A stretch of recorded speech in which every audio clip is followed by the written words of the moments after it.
Hello. This is the 239th Test from the Future, an experimental podcast from the year 2225, which we are sending from our present to yours. My name is Dirk. And my name is Simon. And we're putting the past in podcast. So what are we going to talk about today, Simon? Today we're going to talk about Flutterby, Dirk. A what? A Flutterby. A Flutterby. Singular is a Flutterby, and actually, sure, I just said Fluttersby. I think that's the plural. Isn't it Flutterbys? So I actually don't know. Maybe it's like with vacuum cleaner. Is it vacuums cleaner or vacuum cleaners? I would always say vacuum cleaners. I don't know if that's correct. So it might just be vacuums cleaner. Could be. Teeth brush. Exactly. The plural is the first word. You don't say toothbrushes. Well, you could say that. Maybe. Or do you say teeth brush? I say toothbrush. I would say toothbrushes. Actually, I would never say toothbrush. Or two teeth toilet brush. Toilet brush is toilet brush. No, I'd say toilet brushes because you're putting the plural on the brushes there. You know, there's more than one brush. There's not more than one toilet. And that's true actually. With a Flutterby, you have basically two flutters. Yeah. Actually, but even one Flutterby already has two flutters. Yeah. So maybe it's Flutterspies. Sounds right. Flutterspies. Okay. So today we're going to be talking about Flutterspies. Yeah, but before we get any deeper into this, we have our irregular segment in the news. Indeed. Because there was something in the news. Mm-hmm. Yes, this week there was something in the news. Shall I tell the listeners what? Please do. Among other things in the news this week was the lead shortage. Because in the colonizations of the planets in our solar system, there was and is a lot of lead needed, which means we're slowly running out of lead, which is apparently a problem. Yep.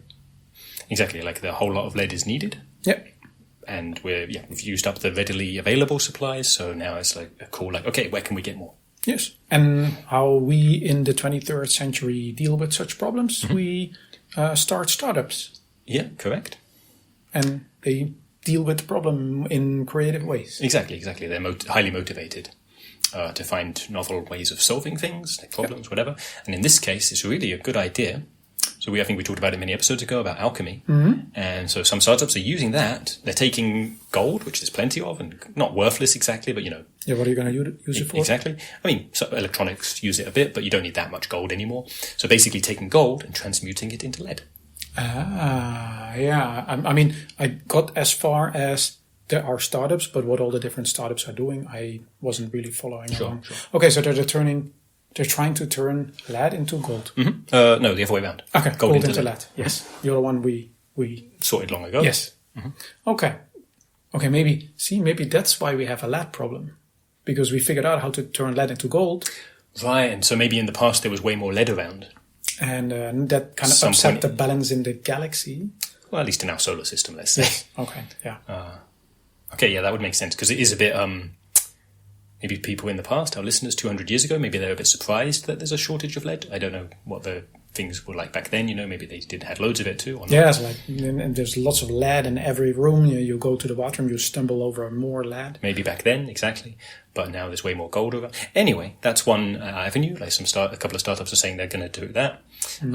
Another one has, I think, something at least that will appeal to our listeners, I think, an idea of taking old, like really worthless old blockchain servers and converting those into lead. Okay. Like, do you even know what blockchain is? That's from so long ago. I'm a bit older than you, so I remember that. I have no idea. We don't need to go into details now. Our listeners probably know what it is. Sounds like a geological thing. Yeah. Close enough. Okay. At this point, anyway, there's just these huge quantities of these old worthless servers lying around. Mm-hmm. So converting them into lead makes a lot of sense. Okay. So that we all hope that these startups will have led us into a better future. Mm-hmm. Yeah. So I was just... No, it worked, because I was going to say hopefully they'll lead us, but that doesn't... Hopefully they will have led us. That's the way to do it. I was working it out as I was already starting my sentence. Mm-hmm. Okay, so turning gold into lead, turning blockchain servers into lead. At one point we'll have enough lead to colonize more planets. Mm-hmm. Correct. Okay, so that's the kind of stuff that 23rd century societies are... grappling with. Yes, exactly. So it's not like a total problem-free future. Exactly. There's always new things to deal with. Yeah. So we have challenges and we deal with them. Or if we can't deal with them, we ignore them. That works too. That usually you wait long enough, problem goes away, solves itself. That's usually also the easier way. So, but less for folk who enjoy problem solving. It's more fun to actually work it out. And folk who enjoy startups. It's like if you like startups, you need something to do, like for your startup to do. Exactly. And if you have founded a startup, at one point it's not a startup anymore. Then it's a company. So then, sure. Once it's established. Exactly. Do you like startups or do you like doing something specific? There's like, let's say half the people actually just like the startup bit. So it's like, is there any challenge? So is there any problem? Yes, per shot of lead. Cool. Let's start a startup. Yeah, exactly. If they've succeeded with a previous startup that's become an established company, they can sell it or pass it on to new management or whatever. But, Maybe there can be a startup that works on making new start or coming up with opportunities for other startups. Exactly. Maybe even causing challenges. So it makes me wonder if this causing problems out in the world. Problems is a negative way of looking at a challenge. The thing is, now I'm wondering. Do we really have a lead shortage, or can't we build those structures on Clarabelle or Jupiter with maybe some other material? Right. And we're just creating our own challenges because startup people are bored. I don't know enough about building structures on other planets, or about startups. That too. Okay, it sounds also way too paranoid. Yeah, exactly. That makes me think that's unlikely. So, Flutterby. Flutterby, or Fluttersby. Let's keep it singular for now. Flutterby, right, that's what our topic is today. So, want to tell our listeners what it is? Yeah, so it's yet another gadget or another device that we have here in the 21st century that lets people fly. Yes. We have so many. But we have so many things. We enjoy flying. Folk here in the 21st century, we enjoy flying. And this is a new one. So it's a new one, and shall I go into a bit more detail? What makes it different from others? Or? I think what you mentioned before is worth pointing out. We have so much things already that make us fly, but the thing is, walking we can do ourselves. We basically have one thing that lets us walk, which is us. And we have nothing that lets us fly, so we make a bunch of things. Correct. Like for walking, of course you can have different shoes or sandals or things on your feet, whatever. But basically, you're doing it yourself. Yeah.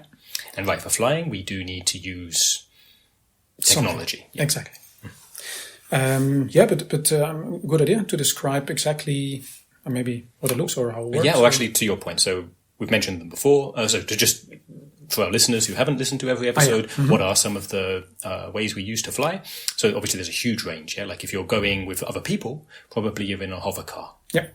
If you're going just by yourself, maybe you're on a hover bike or a hoverboard. What else have we got? Jet pants. Yeah, exactly. Depends on, there's even some jet boots and so on. Basically, those are more like fast propelling kind of devices. Yeah. Hovering is more directional, I guess. Yeah, more intentional. And also maybe even larger than cars are the big shuttles. Of course. Even bigger. But they're also for like going out into space. And so I was keeping it to stuff which is more like within the atmosphere. Yeah, fair enough. Yeah, I would say that's, especially when in the hover category, there's such a range from hover skates until basically anything. Yeah. So, okay, those are ones that already exist. And I'm pretty sure all of those, so how are they powered? They use electricity, beamed from Mercury to Earth, stored in batteries. That's how they... Yes, solar energy. Yep, solar energy too as well, like top it up a bit. Okay, so the Flutterby. How does that work? It's a whole different thing. Yes. So, you, as the person using the Flutterby, on each of your arms, you put a gauntlet. Yeah. And that gauntlet, extends your reach. So gauntlet is like a big glove. A huge glove comes up to your elbow. Straps on there, so that's extra secure. And then extend your reach. So basically imagine a person with their arms out to the side, at 90 degrees to their body. I like it how you're doing it. Yeah, for you. It makes it easier for me. Exactly. So arms out to the side, 90 degrees relative to their body, and then it extends their reach so that they have huge wings, basically. The gauntlet doesn't just stop at the hand. It goes on another couple of meters on either side. Feathers, of course.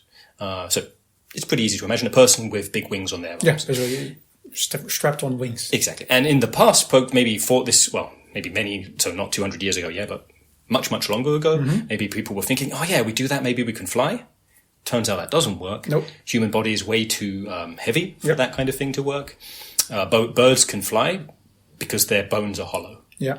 Humans' bones are not hollow. Nope. So that didn't work. Nope, my bones are very much solid. Exactly. So, this is maybe I realized I could have maybe made this a bit more concise. How does the Flutterby work? Okay, you have these gauntlets. Great. Just flapping them like that's not going to work. When you switch them on, however, they generate a localized quarter-gravity field around your body, which, doesn't actually reduce the density of your bones, but, makes your body, relative to the Earth, a quarter of the weight. And the gauntlets peek out just beyond that bubble.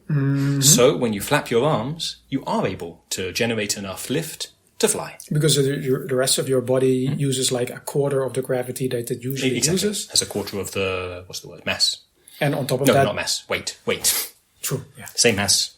Exactly, same mass, different weight. And on top of that, the actual movement that you're still making is then enough to actually get you up in the air. Yeah, correct. Yeah. And so, that's all of that how it works. And, one other thing to point out. So, the quarter gravity field generators, that's in the gauntlets, that's in the Flutterby. Yeah. How is that powered? It's powered by your movement. Yes. So you moving your arms up and down. In the gauntlets, there are I think they even had this technology 200 years ago in automatic watches. Yeah.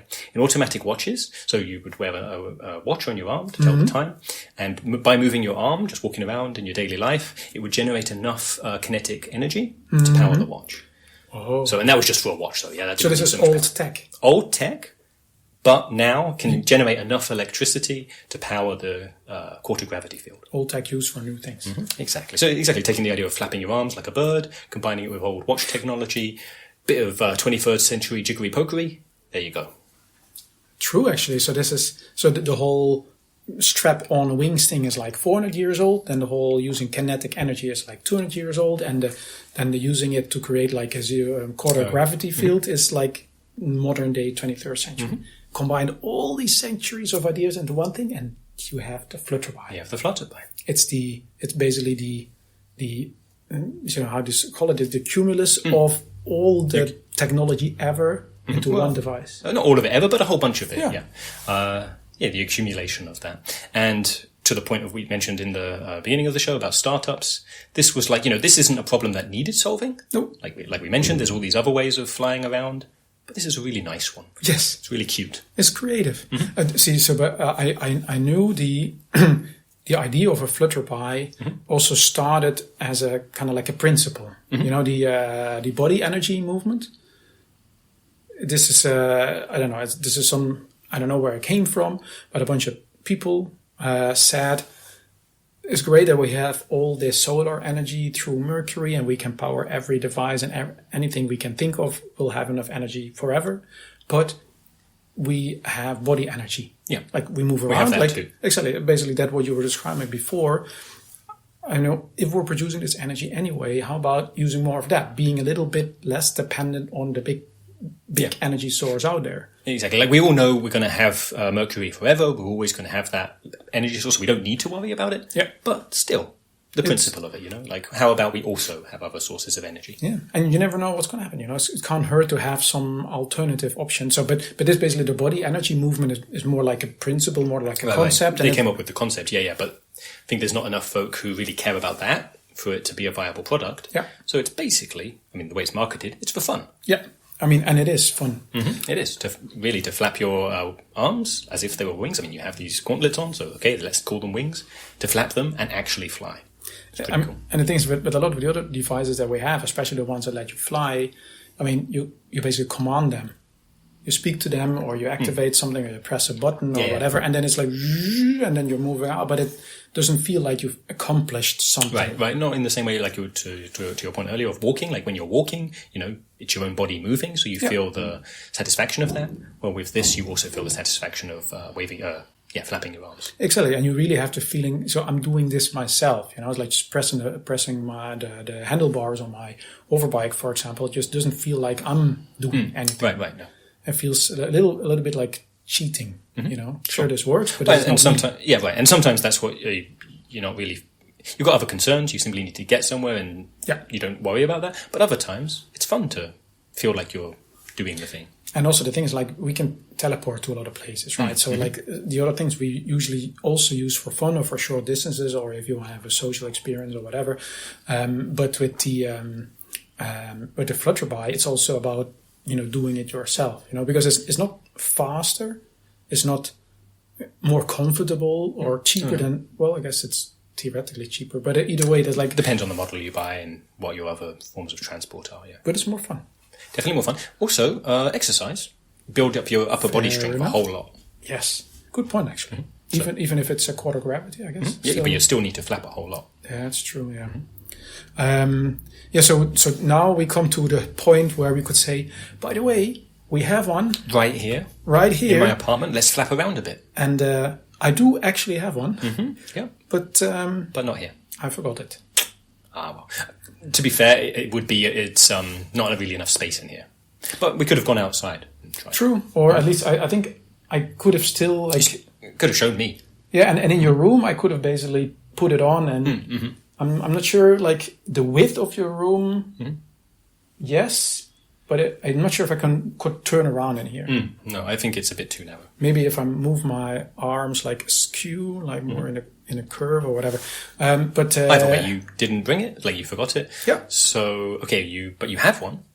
I do actually, yeah. That's but yeah. I mean, I feel a little bit silly now. It's like I come here to record our episode about the Flutterby. What should I bring? My umbrella? No, and then I come here and I was like, oh, I could have brought the Flutterby. But so okay, you haven't got it here to talk about or to demonstrate. But have you tried it? I mean, that maybe our listeners are interested in that. I have actually. Okay, actually, I have it a while already because I mean, like the whole body energy movement is already years old, and also the Flutterby is not like a super new thing. It's like, I mean, it's the first time we talk about it, sure. But it's not like, a recent development or so. So actually I have one. I haven't used in a while, but I've had a period where I was using it regularly. Okay. I mean, especially I've lived pretty high up in my pyramid, and I have a pretty large balcony, and it's a really good launch platform.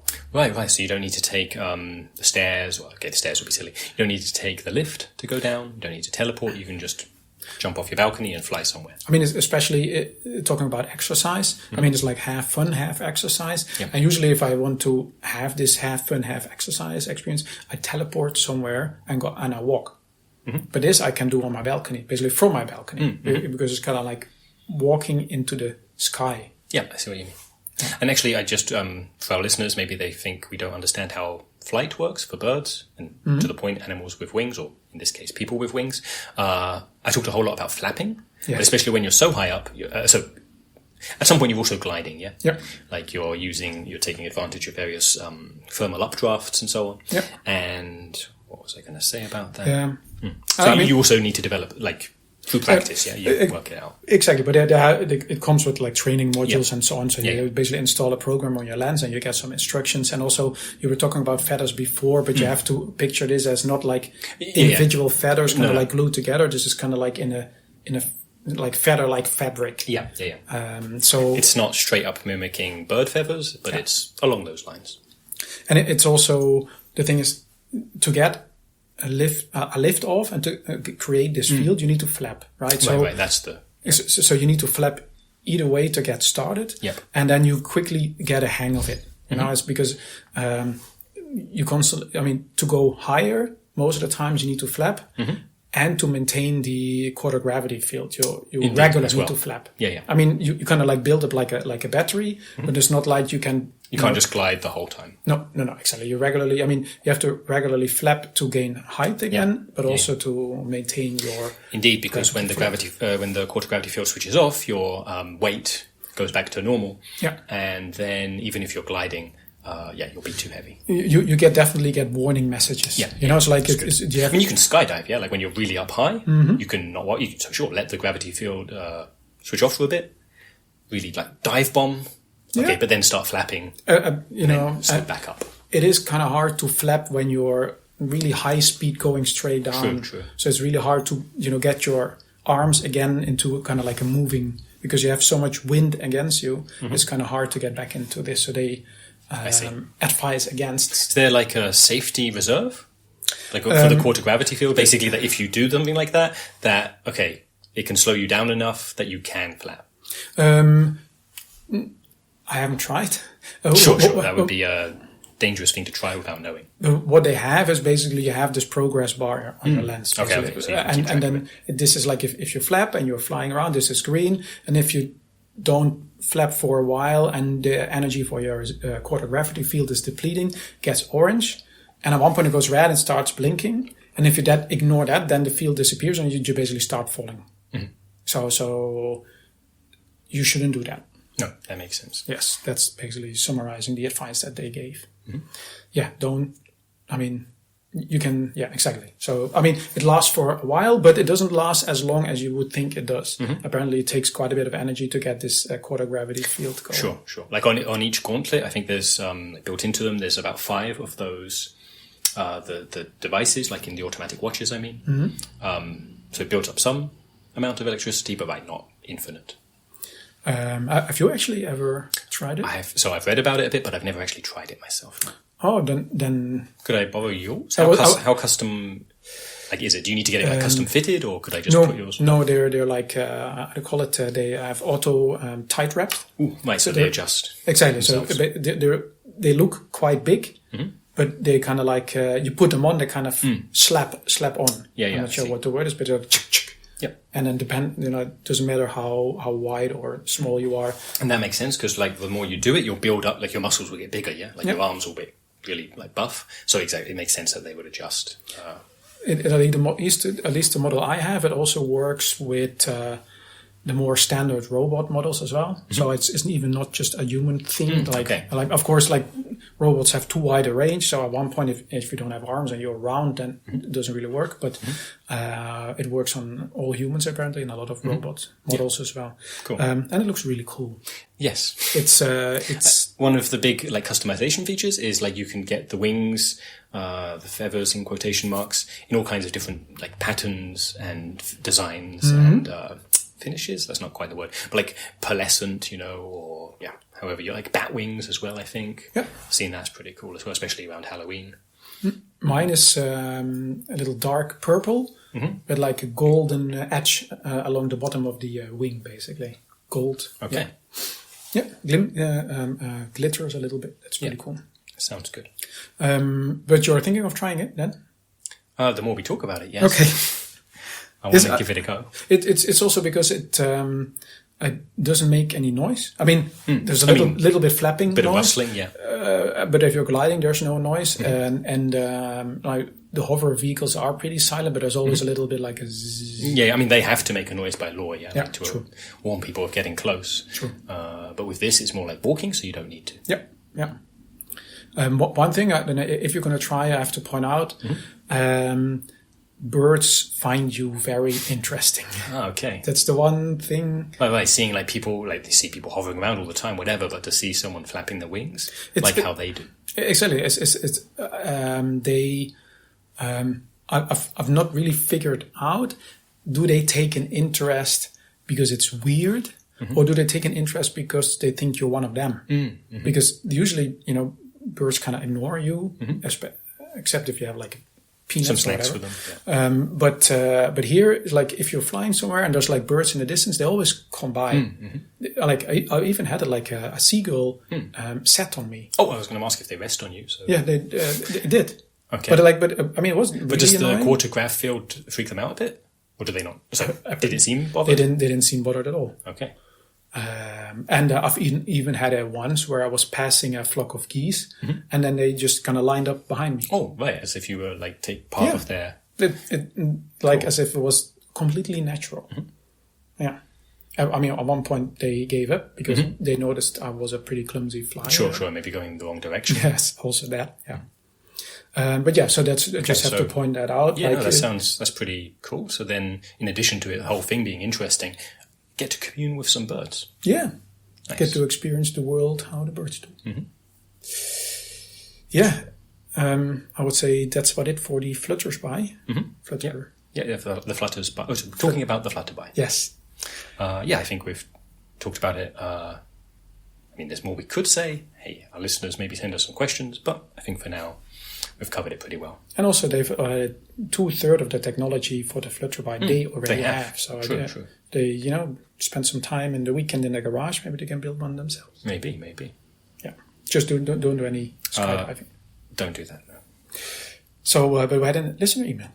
Yes, we do. You want to read it? Yeah, I can read this one. So, Onur wrote, "Hey Simon and Dirk, I love hearing about all these future gadgets. I was wondering if all these gadgets mean that you don't have certain everyday items anymore that we use a lot in the 21st century. So, do you have or are you aware of the following?" Okay, and then there's a list. Shall I just read out the whole list? Or should we do it one by one? It's not so long. We can. Yeah. I mean, what I mean is, shall I read an item and then we say yes or no? I would say read the whole list and then we can just... So here's the list that Onur asked about. So pencils, glasses, bottles, curbs, bicycles, doggy bags, and tea with biscuits. Okay, so... some of these I know. Yeah, some of them too. I know bicycles, like they used to be so like hover bikes, but with wheels that go along the ground. And we do have doggy bags. It's especially if you have smaller dogs. Exactly, to carry the dog around in. Yeah, exactly. Especially because if you go on a shuttle, for example, like they're always a little bit worried about how animals outer space. So depending on the size of your dog, if it's a little smaller dog, you have to carry it in a doggy bag during takeoff and landing, for example. Exactly. In a shuttle. Yeah. And tea with biscuits, we definitely have that. Like I think they used to call them scones back 200 years ago. But basically, so biscuits, so they used to call them scones. They're these really tasty, savoury thing. You can have them savoury as well, but I usually have them savoury with gravy. And then iced tea on the side. It's really good stuff. I didn't know about the scones bit, but I do. That's what they used to call them, but yeah. What were the other things there? Yeah, there are also glasses. For drinking out of, yeah? Yeah, I guess so, yeah. Still got those? Yeah, and we also have glass in our windows. Sure. So glass exists. Yes, so we have glass in the 23rd century. Don't know pencils. Do you know what a pencil is? No, doesn't ring a bell. And the same thing with bottle. Bottle doesn't ring a bell either. Huh. So I'm seeing like this is like... Isn't that a thing people drink drinks out of sometimes? Or pour out of the bottle into the glass? Because they didn't have food conglomerators, so they couldn't just make a glass appear with a drink in it. See, here it helps that you're older than me. Exactly. So that's where the drink came from before we had food conglomerators. Before food conglomerators, exactly. They needed to get the drink from somewhere. And at least not all drinks, I think, but some drinks came from bottles. Don't know how they get in the bottles. No, exactly. I guess they put them in the bottle at someone else put it in the bottle maybe or something. So they put the drink in a bottle and then they put the drink from the bottle in the glass. Sounds unlikely, but maybe that's what they did. Why didn't they put the drink in the glass? In the glass initially, immediately? Yeah. Maybe some people I know prefer drinking out of different shapes of container. Like, some drinks, like a wine, you drink out of a wine glass. It's a certain shape. Maybe they used to have drinks that you just drank out of bottles. Maybe. We have mugs, for hot drinks. Right. Exactly. See, now I want a bottle. Soy sauce is coming up. I'm just saying. You're just saying. Just saying. That's a good thing to just say. Okay. I hope that's enough for Onur's list. Yeah. Hopefully so, yeah. End of the episode? Yeah. Okay. Then, listeners to Test from the Future, please send an email to microlasagna5@gmail.com. Put the number 239 in the subject line so that we can know this episode successfully travelled back in time, and ask us all kinds of questions. So many different kinds we don't even know. All right. And for now, thanks for listening and see you in 200 years. Bye-bye.